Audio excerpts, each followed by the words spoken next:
गांव के किनारे कच्ची पगडंडी के पास एक टूटी सी झोपड़ी में महेश और उसकी पत्नी सरोज रहते थे। महेश पास की मील में मजदूरी करता था। दिन भर बोरियां ढोता, पसीने से तरबतर हो जाता। वहीं सरोज सुबह सुबह जंगल जाती, सूखी लकड़ियां बटोरती, फिर घर का सारा काम संभालती। दोनों का जीवन तंगी में बीत रहा था। एक दिन महेश जैसे ही काम पर जाने के लिए घर से बाहर निकला, वैसे ही तेज बारिश शुरू हो गई। ये देख महेश परेशान हो उठा। सरोज घबराकर बाहर आई। सुनो जी, आज मत जाइए काम पर। देखिए बारिश कितनी तेज हो रही है। अगर आप भीग गए तो तबीयत खराब हो जाएगी। सरोज, अगर आज नहीं गया तो मालिक बहुत डांटेंगे। पहले ही पिछले हफ्ते एक दिन छुट्टी ले चुका हूँ। अगर नौकरी चली गई तो घर कैसे चलेगा? पर आपकी जान से बढ़कर क्या है। 2 वक्त की रोटी कहीं से भी जुटा लेंगे, पर अगर आप बीमार पड़ गए तो। तुम फिक्र मत करो, मैं संभल कर जाऊंगा। और देखो, दरवाजा अच्छे से बंद कर लेना। इतना कहकर वह साइकिल पर बैठ गया। तेज बारिश और हवा के बीच वह आगे बढ़ने लगा। ठंडी हवा शरीर को कंपा रही थी। करीब 1 घंटे की मशक्कत के बाद वह मील पहुंचा। तभी मील मालिक, मोटा सा आदमी, हाथ में छाता लिए आया। अरे महेश, जरा इधर आ। महेश घबराकर उसके पास गया। ये बता, तू इतनी देर से क्यों आया है? बाकी मजदूर तो समय पर पहुंच गए। मालिक, रास्ते में बहुत कीचड़ था, बारिश भी बहुत तेज थी, इसलिए थोड़ी देर हो गई। देर हो गई? क्या बारिश सिर्फ तेरे घर पर हो रही थी? दूसरे लोग कैसे समय पर पहुंच गए? महेश चुप रहा। उसने सिर झुका लिया। माफ कर दीजिए मालिक, आगे से ऐसा नहीं होगा। ठीक है, पर ध्यान रखना, वरना तू जानता है कि तेरा क्या होगा। महेश ने सिर हिलाया और काम पर लग गया। पूरा दिन वह भीगे कपड़ों में ही बोरे उठाता रहा। एक एक बोरा मानो पत्थर जैसा भारी था। पीठ में दर्द हो रहा था, हाथ कांप रहे थे, पर वह रुका नहीं। शाम होते होते बारिश कुछ कम हुई, पर पूरी तरह बंद नहीं हुई थी। मालिक ने मजदूरों को एक एक कर मजदूरी देना शुरू किया। महेश की बारी आई। मालिक ने पैसे उसके हाथ में रख दिए। मालिक, इसमें तो 10 रुपए कम है। तेरी पूरी दिन की मजदूरी 50 रुपए है। तू आज लेट आया, इसलिए 10 रुपए काट लिए। नियम सबके लिए एक जैसा है। महेश के होंठ सूख गए। उसने चुपचाप पैसे जेब में रख लिए। शाम को वह फिर उसी तेज बारिश में साइकिल से घर की ओर चल पड़ा। जब वह घर पहुंचा तो सरोज दरवाजे पर खड़ी उसका इंतजार कर रही थी। हे राम, आप तो पूरे भीग गए। आइए अंदर, जल्दी कपड़े बदल लीजिए। महेश चुपचाप अंदर चला गया। आज मजदूरी मिली? महेश ने जेब से पैसे निकालकर उसके हाथ पर रख दिए। इसमें तो 10 रुपए कम है। हाँ, देर से पहुंचने की सजा है। ये सुन सरोज की आंखें भर आईं। बाहर बारिश अब भी हो रही थी। उस रात महेश के शरीर में कंपी शुरू हो चुकी थी। भीगे कपड़ों में दिन भर काम करने और शाम को फिर बारिश में लौटने का परिणाम अब सामने था। सरोज ने जैसे ही उसके माथे पर हाथ रखा, वह चौंक उठी। अरे, आपका माथा तो तप रहा है। मैंने कहा था ना, बारिश में मत जाइए। अब देखिए, हो गए ना बीमार। तुम इतनी चिंता क्यों करती हो सरोज? हल्का सा बुखार है, सुबह तक उतर जाएगा। सरोज ने जल्दी से गीले कपड़े से उसका माथा पोंछा। सुबह जैसे ही सूरज की हल्की किरणें झोपड़ी में आईं, सरोज उठी। सुनो जी, उठिए, मैं चाय बना दूं। लेकिन कोई जवाब नहीं आया। वह पास गई, माथे पर हाथ रखा तो उसका दिल बैठ गया। हे भगवान, बुखार तो और तेज हो गया है। सरोज ने बिना देर किए आंचल संभालती हुई गांव के वैद्य के घर की ओर दौड़ पड़ी। वैद्य जी, मेरे पति को बहुत तेज बुखार है। रात से हालत खराब है, आप चलकर देख लीजिए। चिंता मत करो बेटी, मैं अभी चलता हूँ। दोनों झोपड़ी में पहुंचे। वैद्य ने महेश की नब्ज देखी। बारिश में अधिक भीग जाने और ठंडी हवा लगने से बुखार शरीर में गहराई तक उतर गया है। इसे ठीक होने में कई दिन लग सकते हैं। दवा समय पर देना और इन्हें पूरा आराम कराना। वैद्य जी, हम गरीब लोग हैं। अगर ये कई दिन काम पर नहीं गए तो घर कैसे चलेगा? धैर्य रखो बेटी, पहले स्वास्थ्य जरूरी है। भगवान सब ठीक करेंगे। वैद्य दवा देकर चले गए। दिन बीतने लगे। महेश कई दिनों तक चारपाई पर पड़ा रहा। सरोज सुबह जंगल से लकड़ी लाती, घर का काम करती, फिर किसी के खेत में काम मांगकर थोड़ा बहुत अनाज जुटाती। रात को वह महेश के सिरहाने बैठकर दवा देती। आप जल्दी ठीक हो जाइए। आपके इस तरह रहने से यह घर सूना लगता है। तुम अकेली इतना सब कैसे कर लेती हो सरोज? पति का साथ हो तो स्त्री सब कर लेती है। कुछ दिनों बाद बुखार उतरने लगा। एक सुबह उसने दृढ़ स्वर में कहा, सुनो सरोज, अब मेरी तबीयत ठीक हो गई है, मुझे काम पर जाना होगा। 1-2 दिन और आराम कर लीजिए, शरीर अब भी कमजोर है। नहीं सरोज, ज्यादा दिन आराम करना ठीक नहीं, मालिक पहले ही नाराज होंगे। अगर नौकरी चली गई तो। सरोज चुप हो गई। महेश मील पहुंचा। गोदाम में पहले जैसी चहल पहल थी। जैसे ही मालिक की नजर महेश पर पड़ी, उसका चेहरा तमतमा उठा। अरे महेश, तू यहाँ क्या करने आया है? मालिक, मुझे बुखार आ गया था, अचानक हालत खराब हो गई, इसलिए आपको बता भी नहीं पाया। अब तेरा कोई बहाना नहीं चलेगा, तूने कई बार ऐसा किया है, लेकिन अब नहीं। मालिक, मेरी मजबूरी समझिए, मैं सच कह रहा हूं। चुप, मुझे तेरी कहानी नहीं सुननी। यहाँ लाइन में खड़े बहुत लोग हैं काम के लिए। जा, अब यहां से निकल जा और दोबारा मत आना। महेश के आंख में आंसू गए। उसने आखिरी बार गोदाम की ओर देखा, फिर वह निराश मन से लौट पड़ा। घर पहुंचते ही सरोज ने उसके चेहरे की मायूसी पढ़ ली। क्या हुआ? मालिक ने निकाल दिया, कहा दोबारा मत आना। हे भगवान, अब क्या होगा? शायद मेरी किस्मत ही ऐसी है सरोज, इतनी ईमानदारी से काम किया, फिर भी ये हो गया। नहीं, किस्मत को दोष मत दीजिए। जब तक हम साथ हैं, कोई भी मुश्किल बड़ी नहीं। मालिक द्वारा नौकरी से निकाल दिए जाने के बाद महेश का मन पूरी तरह टूट चुका था। फिर भी अगले ही दिन सुबह सुबह वह गांव में काम की तलाश में निकल पड़ा। रामदयाल भैया, अगर कोई काम हो तो बता दीजिए, कुछ दिन मजदूरी कर लूंगा। अभी तो हमारे अपने आदमी ही काफी हैं, अभी और लोगों की जरूरत नहीं। महेश धीमे से आगे बढ़ गया। फिर वह बनिए की दुकान पर पहुंचा, पर उसने भी मना कर दिया। महेश समझ गया, ये सिर्फ टालने का तरीका है। पूरा दिन यूं ही बीत गया। निराश मन से वह घर की ओर लौट रहा था, तभी पीछे से आवाज आई। अरे महेश, क्या बात है? बड़े निराश लग रहे हो। क्या बताऊं भैया, मील से निकाल दिया गया। कई जगह काम मांगा पर कहीं कुछ नहीं मिला। ओह, ये तो बहुत गलत हुआ तुम्हारे साथ। मेहनती आदमी के साथ ऐसा व्यवहार ठीक नहीं। सुनो महेश, गांव के चौराहे पर जो ढाबा है सोमनाथ का, वहां एक आदमी की जरूरत है। कल ही मैंने उसे कहते सुना था। सच भैया? अगर ऐसा है तो शायद मेरी किस्मत बदल जाए। जाओ, कोशिश करो। मेहनत करने वालों का रास्ता भगवान खुद बना देते हैं। धन्यवाद भैया, शायद आपकी वजह से आज घर में चूल्हा जल पाए। महेश तुरंत चौराहे की ओर बढ़ गया।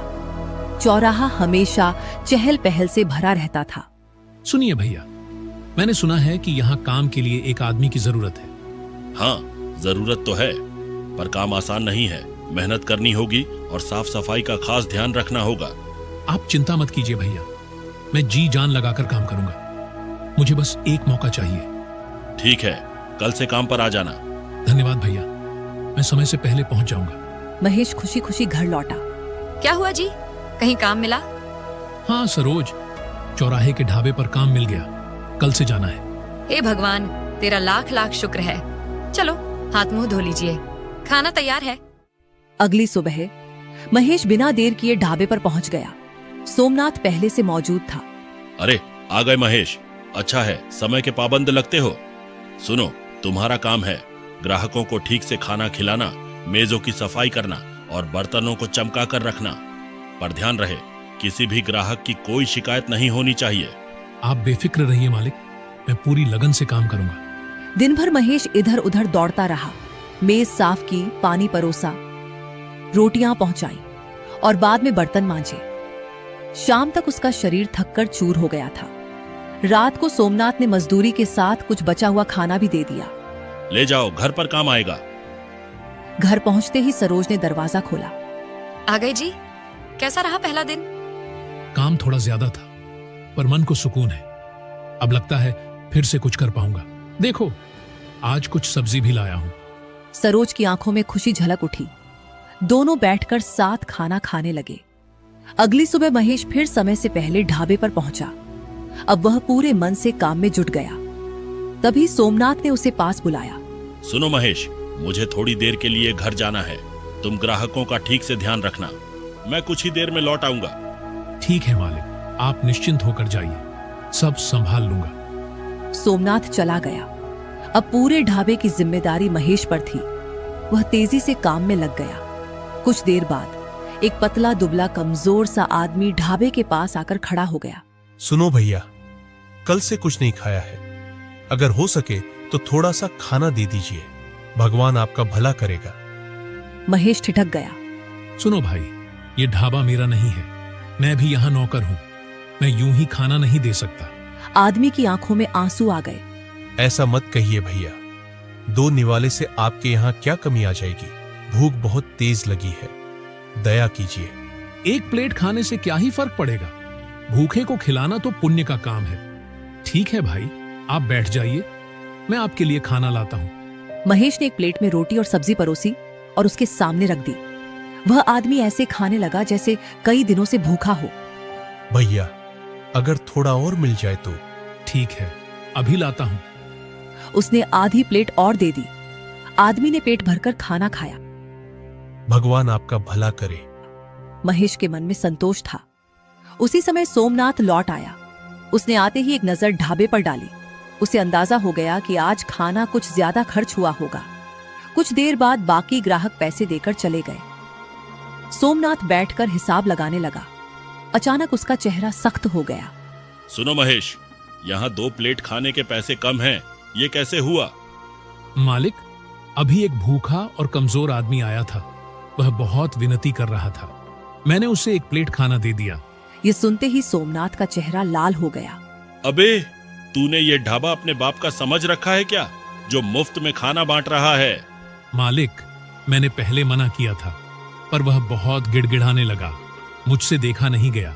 चुप, तुझे पता है तूने कितना नुकसान किया है? तेरी 2 दिन की मजदूरी भी उतनी नहीं है। गुस्सा मत कीजिए मालिक, आप वो पैसे मेरी मजदूरी से काट लीजिए। ओह, बड़ा दानवीर समझता है अपने आप को। एक तो मुफ्त में खाना खिला दिया, ऊपर से मुझसे जुबान लड़ाता है। तभी सोमनाथ ने पास रखा डंडा उठा लिया। अभी बताता हूँ तुझे नियम तोड़ने का अंजाम। वह महेश को पीटने लगा। महेश ने न विरोध किया, न हाथ उठाया, बस चुपचाप मार सहता रहा। ढाबे के पास से गुजरते लोग रुककर तमाशा देखने लगे, पर किसी ने आगे बढ़कर उसे बचाने की कोशिश नहीं की। महेश के शरीर पर डंडे के निशान पड़ गए और आंखों में आंसू थे। उठ और यहाँ से निकल जा, तू मेरे भरोसे के लायक नहीं है। अब तक तूने जो भी काम किया, उसके सारे पैसे उसी खाने में कट गए जो तूने मुफ्त में खिलाया था, समझा? ये सुनते ही महेश की आंखों से आंसू बह निकले। वह धीरे धीरे उठकर बिना कुछ बोले ढाबे से चला आया। शाम ढल चुकी थी। घर के दरवाजे पर सरोज खड़ी उसका इंतजार कर रही थी। जैसे ही उसने महेश को देखा, उसके कदम ठिठक गए। अरे ये क्या हुआ जी, आपकी ये हालत कैसे हुई? सरोज, यह सब ढाबे वाले सोमनाथ ने किया है। मैंने गलती से एक भूखे आदमी को मुफ्त में खाना खिला दिया। क्या? भूखे को खाना खिलाने पर उसने तुम्हें इतना मारा? सुनो जी, अब हम चुप नहीं रहेंगे, बहुत हो गया। कभी मील कभी ढाबा, हम कब तक इन लोगों का अन्याय सहते रहेंगे? चलो सरपंच से शिकायत करते हैं। नहीं सरोज, मुझे नहीं लगता कि सरपंच हमारी बात सुनेंगे। क्यों नहीं सुनेंगे? क्या इस दुनिया में गरीब की कोई जगह नहीं है? कल हम सरपंच के पास जरूर जाएंगे। महेश चुप रहा। उसके मन में अपमान की आग जल रही थी। अगली सुबह गांव के चबूतरे पर सरपंच कुछ लोगों के साथ बैठे थे। महेश और सरोज वहां पहुंचे। सुनिए सरपंच जी, कल सोमनाथ ने एक गरीब आदमी को खाना खिलाने के बदले मेरे पति को बहुत पीटा। आप बताइए, किसी भूखे को खाना खिलाने पर इस तरह मारना ठीक है क्या? सरपंच ने गंभीरता से सुना, फिर बोले, देखो सरोज, सोमनाथ ने पीट कर गलती की है, पर महेश को भी ऐसा नहीं करना चाहिए था। ढाबा उसका है, बिना उसकी इजाजत किसी को मुफ्त में खाना देना सही नहीं। पर सरपंच जी, मैंने क्या गलत किया? एक आदमी भूखा था, अगर उसे खाना दे दिया तो ढाबे में क्या कमी आ गई? तुम्हारी भावना गलत नहीं है महेश, लेकिन नियम भी तो होते हैं। ढाबा सोमनाथ का है, तुम्हारा नहीं। ये क्या सरपंच जी, आप भी उसी की बात को सही मान रहे हैं? क्या हम जैसे लोगों का इस दुनिया में कोई अस्तित्व नहीं? अगर आपने कुछ नहीं किया तो हम इसका फैसला कहीं और से करवाएंगे, ये आप जान लीजिए। ठीक है महेश, मैं सोमनाथ से बात करूंगा, उससे पूछूंगा कि उसने मारपीट क्यों की। महेश और सरोज वहां से लौट आए। घर आकर दोनों चिंतित बैठे थे। देखो जी, हमारा सरपंच भी उसी की तरफदारी कर रहा है जिसने हमारे साथ इतना गलत किया। इतनी मुश्किल से एक काम मिला था, पर उस दुष्ट सोमनाथ ने मार मार कर यह हाल कर दिया। सरोज, सोमनाथ पैसे वाला है, इसलिए सरपंच भी उसका साथ दे रहा है। लेकिन अब मैं चुप नहीं बैठूंगा। अपने अपमान का जवाब लेकर रहूंगा, चाहे जो हो जाए। आप क्या करने वाले हो जी? कोई गलत कदम मत उठाइए। महेश ने कोई उत्तर नहीं दिया। वह उठकर बाहर चला गया। सरोज दरवाजे पर खड़ी उसे जाते हुए देखती रही। कहीं यह गुस्सा उन्हें किसी अनहोनी की ओर न ले जाए। उधर सरपंच सीधे सोमनाथ के ढाबे पर पहुंचे। सोमनाथ ने जैसे ही उन्हें आते देखा, तुरंत हाथ जोड़कर आगे बढ़ा। आइए सरपंच जी, आपका स्वागत है।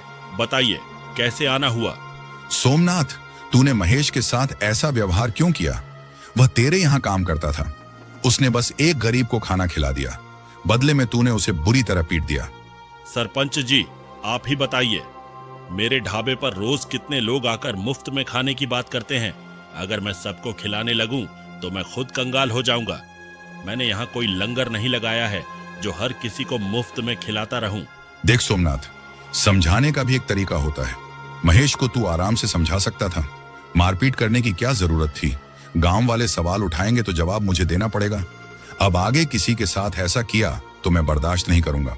सोमनाथ थोड़ा नरम पड़ा। ठीक है सरपंच जी, आगे से ध्यान रखूंगा। यह कहकर सरपंच वहां से लौट गए। उधर महेश अकेला जंगल की ओर चला गया था। पेड़ों के बीच अंधेरा घिरने लगा था। महेश के मन में उथल पुथल मची थी। हे भगवान, तूने मुझे इतना गरीब क्यों बनाया? क्या गरीब होना ही सबसे बड़ा अपराध है? लेकिन अब जो भी हो, मुझे सब कुछ बदलना होगा। या तो मैं मर जाऊंगा या हालात बदल दूंगा। इधर घर पर सरोज अकेली बैठी प्रतीक्षा कर रही थी। हे भगवान, ना जाने ये कहाँ चले गए, कुछ बताया भी नहीं। उनकी रक्षा करना प्रभु। जंगल में चलते चलते महेश ने देखा, एक पेड़ के नीचे एक पक्षी घायल अवस्था में पड़ा है। महेश तुरंत उसके पास गया। अरे बेचारा, किसने तुझे इस हालत में छोड़ दिया? उसने अपने अंगोछे से उसके घाव साफ किए, पास की झील से पानी लाकर उसकी चोंच में डाला। कुछ ही क्षणों में एक अद्भुत घटना घटी। वह पक्षी धीरे धीरे एक वृद्ध बाबा के रूप में परिवर्तित हो गया। अरे बाबा, आप ये सब क्या है? बेटा, एक श्राप के कारण मैं इस रूप में भटक रहा था, पर तेरी दया ने मुझे मुक्त कर दिया। पर तू बता, इस अंधेरी रात में जंगल में क्या कर रहा है? महेश ने बाबा को अपने साथ हुई सारी घटना बता दी। मील की नौकरी, ढाबे की मार, अपमान और निराशा। बेटा, ये संसार ऐसा ही है। यहाँ गरीब का अपमान अक्सर होता है। पर तू क्या चाहता है? तेरे मन की सच्ची इच्छा क्या है? बाबा, मैं कुछ ऐसा करना चाहता हूँ जहाँ गरीब की इज्जत हो, जहाँ कोई भूखा न रहे। मैं खुद उस दर्द से गुजरा हूँ। मैं नहीं चाहता कि कोई और अपमान सहे। महेश, तेरे मन में सच्चाई है। आज के समय में ऐसे लोग बहुत कम होते हैं जो दूसरों के लिए सोचें। यह कहकर बाबा ने अपनी पोटली से एक माला निकाली। यह एक जादुई माला है। इससे जो भी तू मांगेगा वह तुझे मिल जाएगा। पर ध्यान रहे, यदि तू लालच में आकर कुछ गलत मांग बैठा तो इसका परिणाम भी वैसा ही होगा। महेश ने माला दोनों हाथों में ली। मैं वचन देता हूँ बाबा, इसका उपयोग केवल अच्छे काम के लिए करूंगा। तेरा समय बदलेगा बेटा, पर याद रख, सबसे बड़ी शक्ति दया और संयम है। इतना कहकर बाबा धीरे धीरे प्रकाश में विलीन हो गए। महेश ने माला को सीने से लगाया और घर की ओर चल पड़ा। उधर दरवाजे पर खड़ी सरोज की आंखें रास्ते पर टिकी थीं। तभी दूर से महेश आता दिखाई दिया। सरोज दौड़कर उसके पास पहुंची। सुनो जी, आप कहाँ थे? मैं कब से आपका इंतजार कर रही थी। सरोज, अंदर चलो, सब बताता हूँ। दोनों झोपड़ी के भीतर आए। सरोज, आज जंगल में मेरे साथ एक अद्भुत घटना हुई। महेश ने जंगल में हुई सारी बात विस्तार से बता दी। क्या सच में हम जो भी इससे मांगेंगे वह बनकर तैयार हो जाएगा? हाँ, बाबा ने ऐसा ही कहा था, लेकिन उन्होंने चेतावनी भी दी थी, लालच नहीं करना। तो चलो इसे परख कर देख लेते हैं। महेश ने माला हाथ में ली, आंखें बंद की। हे जादुई माला, हमारे लिए एक थाली स्वादिष्ट भोजन तैयार कर दो। जैसे ही उसने कहा, उनके सामने एक खाली थाली में गर्म गर्म रोटियां, सुगंधित सब्जी प्रकट हो गया। अरे, ये तो सच में इच्छा पूर्ति करने वाली माला है। अब देखना सरोज, मैं वही करूंगा जिसका मैंने सपना देखा है। अगले ही दिन महेश ने गांव के पास पड़ी एक खाली दुकान साफ की। माला की सहायता से उसने बर्तन, मेजे और खाना बनाने का सामान जुटा लिया। अब देखना कैसे हमारे दिन बदलते हैं। हाँ, पर याद रखना, हमारा उद्देश्य सिर्फ कमाई नहीं, सेवा भी है। कुछ ही देर में एक बूढ़ी औरत लाठी टेकती हुई आई। बेटा, कई दिनों से कुछ नहीं खाया, थोड़ा सा खाने को मिल जाता तो शरीर को सहारा मिल जाता। क्यों नहीं माँ जी, ये सब आप लोगों के लिए ही तो है। बैठिए, मैं अभी भोजन लगाता हूँ। उसने माला से स्वादिष्ट भोजन तैयार किया और थाली में परोस दिया। बूढ़ी अम्मा ने पेट भरकर खाया। कुछ देर बाद बो महेश से बोली, बेटा, यह खाना तो बहुत स्वादिष्ट है, भगवान तुझे खूब आगे बढ़ाए। महेश और सरोज के चेहरे पर संतोष झलक उठा। तभी 2 आदमी दुकान पर आए। भाई, 2 प्लेट खाना लगा देना। महेश ने उन्हें भी भोजन परोसा। खाना खाने के बाद वे बोले, बताइए भैया, कितने रुपए हुए? 2 प्लेट के 20 रुपए हुए। क्या इतने कम पैसों में इतना स्वादिष्ट खाना? ये सब भगवान की कृपा और आप लोगों का आशीर्वाद है। दोनों ग्राहक संतुष्ट होकर चले गए। धीरे धीरे महेश की दुकान की चर्चा पूरे गांव में फैलने लगी। उधर सोमनाथ के ढाबे पर भीड़ कम होने लगी। आखिर लोग मेरे ढाबे पर क्यों नहीं आ रहे? सोमनाथ भाई, तुम्हें पता नहीं, गांव में महेश ने नई खाने की दुकान खोली है। लोग वहीं जा रहे हैं। उसका खाना बहुत स्वादिष्ट है। क्या उस भिखारी ने दुकान खोल ली? अभी कुछ दिन पहले तो मेरे यहाँ नौकरी मांग रहा था, अचानक यह सब कैसे? पता नहीं, पर आजकल उसकी खूब बिक्री हो रही है। सोमनाथ के मन में जलन और संदेह घर करने लगा। कुछ तो रहस्य है। बिना पैसे के अचानक दुकान कैसे खोल ली? जरूर कोई चाल है। अगली सुबह महेश और सरोज घर के अंदर बैठे बातें कर रहे थे। तभी दरवाजे पर जोर से आवाज गूंजी। अरे महेश, जरा बाहर आ। सोमनाथ की कड़क आवाज सुन महेश भी घबराया हुआ बाहर आया। सोमनाथ, तुम यहाँ क्या करने आए हो? महेश, अभी कुछ दिनों पहले तक तेरे पास पहनने को ठीक कपड़े नहीं थे और अब तू दुकान चला रहा है। लोग तेरी तारीफ कर रहे हैं। ये सब अचानक कैसे हो गया?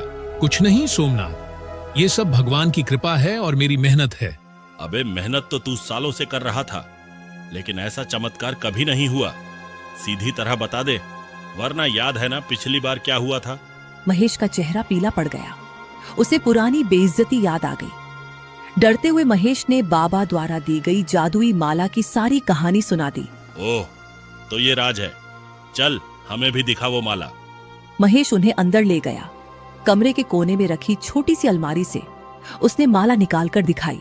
सोमनाथ ने माला हाथ में ली और लालच भरी आवाज में बोला, हे जादुई माला, मुझे बहुत सारा धन, सोना चांदी दे। कमरे में सन्नाटा छा गया, लेकिन कुछ नहीं हुआ। ये सब ढोंग है, तू हमें बेवकूफ बना रहा है। सुन ले महेश, तू बहुत चालाक बन रहा है, लेकिन मैं सच्चाई पता करके रहूंगा। इसके बाद सोमनाथ अपने आदमी के साथ वहां से चला जाता है। अगली सुबह महेश लोगों को खाना खिला रहा था। इस बार और ज्यादा ग्राहक महेश की दुकान पर थे। महेश भैया, आप बहुत अच्छा काम कर रहे हैं। ऐसे लोग ही समाज में नाम रोशन करते हैं। धन्यवाद भैया। बस इसी तरह आप लोगों का आशीर्वाद बना रहे, यही मेरे लिए काफी है। उधर सोमनाथ के ढाबे पर कोई नहीं था। वह गुस्से में इधर उधर टहल रहा था, क्योंकि ग्राहकों के ना आने की वजह से उसकी आमदनी भी कम हो गई थी। यार, समझ नहीं आ रहा, आखिर महेश ये सब कैसे कर रहा है? उसने मेरे सारे ग्राहक छीन लिए। लेकिन हमने तो उस माला से भी मांग कर देख लिया, पर उसमें तो ऐसा कुछ नहीं निकला। जरूर कोई और वजह है। जो भी हो, अगर उसकी दुकान इसी तरह चलती रही तो मैं तो भूखा मर जाऊंगा। तभी हेमनाथ का आदमी सोमनाथ के कान में कुछ बताता है। हाँ, यही सही रहेगा। अब देखता हूँ यह कैसे आगे बढ़ता है। अगले दिन महेश अकेला ढाबे पर लोगों को खाना खिला रहा था। तभी सोमनाथ और उसका आदमी चुपके से महेश की दुकान के पास आते हैं। चलो, जल्दी वह जहर खाने में मिला दो। सोमनाथ जैसे ही खाने में जहर मिलता है, तभी पीछे से सरोज सरपंच के साथ वहां आ जाती है।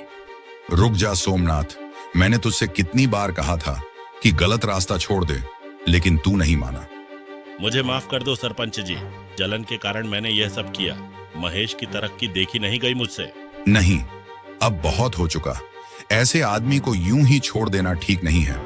आज अगर हम समय पर नहीं आते तो न जाने कितने निर्दोष लोगों की जान चली जाती। तुरंत पुलिस को खबर करो। कुछ ही देर में पुलिस की जीप आकर ढाबे के सामने रुकी। 2 सिपाहियों ने आगे बढ़कर सोमनाथ को पकड़ लिया। चलो थाने, बाकी बात वही होगी। पुलिस सोमनाथ को जीप में बैठाकर ले गई। महेश भावुक होकर सरपंच के पास आया। आपका बहुत बहुत धन्यवाद सरपंच जी। आज आपने एक बड़ा अनर्थ होने से बचा लिया। धन्यवाद मुझे नहीं, अपनी पत्नी सरोज को दो। अगर इसने समय रहते मुझे खबर न दी होती तो आज हालात कुछ और होते। सरोज, तुमने? हाँ, मुझे पहले से ही शक था कि सोमनाथ कुछ गलत करेगा, इसलिए मैंने सोचा पहले ही सावधानी बरतना बेहतर है। महेश, तेरी नीयत साफ है। तू गरीबों को सस्ता और अच्छा खाना खिला रहा है। भगवान भी उन्हीं का साथ देते हैं जिनका मन साफ होता है। कुछ महीनों बाद अब वह छोटा सा ढाबा एक बड़े होटल में बदल चुका था। महेश सिर्फ खुद नहीं कमाता था, उसने गांव के कई बेरोजगार युवाओं को काम पर रख लिया था। सरोज, जादुई माला ने रास्ता दिखाया, लेकिन असली ताकत मेहनत